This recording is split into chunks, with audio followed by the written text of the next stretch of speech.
बस कुछ ही दिनों में होली यानी दोल पूर्णिमा आने वाली है। पूरे भारत में तो है ही, आजकल अब्रॉड में भी होली को लेकर एक मैसिव क्रेज देखा जा सकता है। लेकिन आपको जानकर शॉक लगेगा कि हमारा यह उत्सव सिर्फ एक रंगों से खेलने के लिए बनाया नहीं गया था। यह असल में 3000 साल पुरानी एक साइंटिफिक प्रिस्क्रिप्शन है, जिसे हमारी बॉडी और माइंड की बायोलॉजी को रिबूट करने के लिए बनाया गया था। ज्यादा बातें ना बढ़ाते हुए चलिए अब शुरू करते हैं। होली को समझने के लिए हमें पहले मौसम के बदलाव के असर को समझना होगा। सर्दियों में सब कुछ बेजान और डल रहता है। इस समय हम सभी जानते हैं कि बॉडी काफी लेजी रहती है और एक अजीब सी जड़ता महसूस होती है। सर्दी खांसी तो है ही, उस पर से हड्डियों या जोड़ों के दर्द से काफी परेशानी होती है। गौर करेंगे तो पाएंगे कि सर्दियों में हमारा मन भी थोड़ा थका थका सा रहता है। लेकिन जैसे ही सूरज इक्वेटर यानी विषुवत रेखा में प्रवेश करता है और स्प्रिंग सीजन की शुरुआत होती है, तब तापमान बढ़ने के साथ साथ शरीर में जमी वो जड़ता टूटने लगती है। लोगों के मन में एक पॉजिटिविटी आने लगती है। और होली ठीक वही बायोलॉजिकल अलार्म क्लॉक है जो हमें इस लंबी सर्दी की सुस्ती से जगा देती है।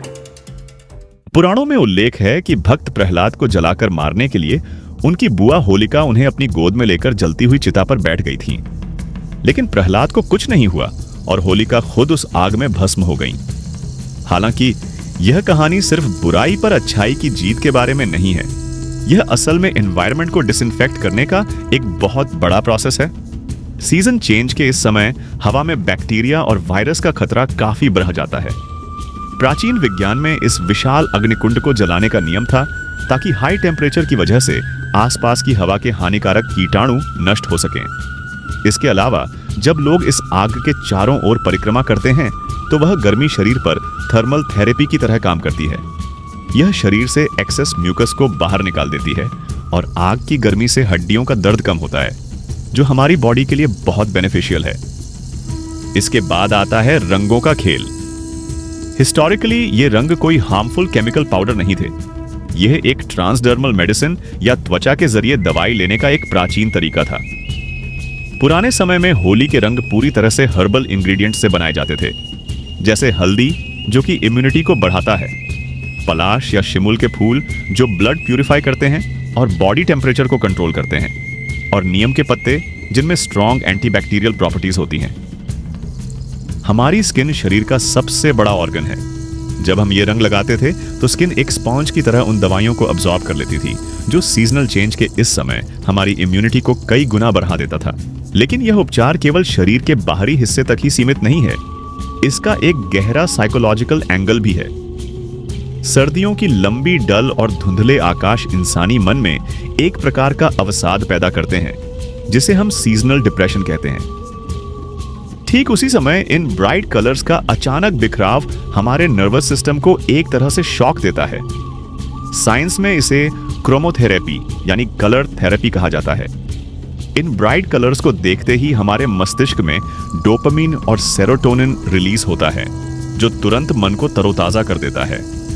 जब प्रकृति नई पत्तियों, फूलों और खिली हुई धूप से सजती है, तब हम भी अपने शरीर पर रंगों का लेप लगाकर वास्तव में प्रकृति के उसी नवजागरण का उत्सव मनाते हैं और अपने शरीर व मन को प्रकृति की रिदम के साथ फिर से जोड़ लेते हैं।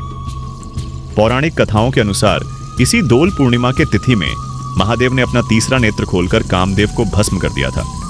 लेकिन बाद में कामदेव की पत्नी रति की व्याकुल प्रार्थना पर महादेव ने उन्हें पुनर्जीवित किया, परंतु किसी रक्त मांस के शरीर में नहीं, बल्कि एक अतनु या शरीर रहित सत्ता के रूप में।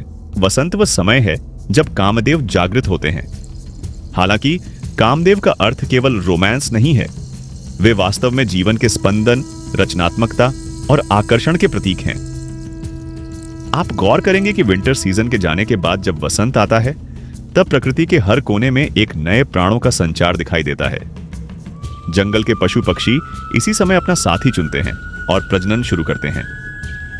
कामदेव जिस तरह चिड़यौवन और आकर्षण के देवता हैं, वसंत ऋतु भी ठीक उसी तरह प्रकृति के यौवन काल को दर्शाती है। कामदेव के हाथों में जिस तरह सुगंधित फूलों से बना पुष्प बाण होते हैं, ठीक वैसे ही वसंत ऋतु में भी समस्त प्रकृति तरह तरह के फूलों और रंगों से सज जाती है। इसलिए कहा जा सकता है कि कामदेव मानो वसंत ऋतु के ही एक मूर्त प्रतीक हैं। इसलिए अगली बार जब आप रंगों में होंगे तो याद रखें आप सिर्फ उत्सव नहीं मना रहे हैं, बल्कि 3000 साल पुरानी एक शक्तिशाली बायोलॉजिकल रीबूट प्रक्रिया में भाग ले रहे हैं, जो आपके शरीर और मन को नई ऊर्जा से भर देती है। अगर ये वीडियो आपको अच्छी लगी तो वीडियो को लाइक और शेयर करें, और मोस्ट इंपॉर्टेंटली चैनल को सब्सक्राइब करें। आप सभी को होली की हार्दिक शुभकामनाएं। मिलते हैं अगले वीडियो में।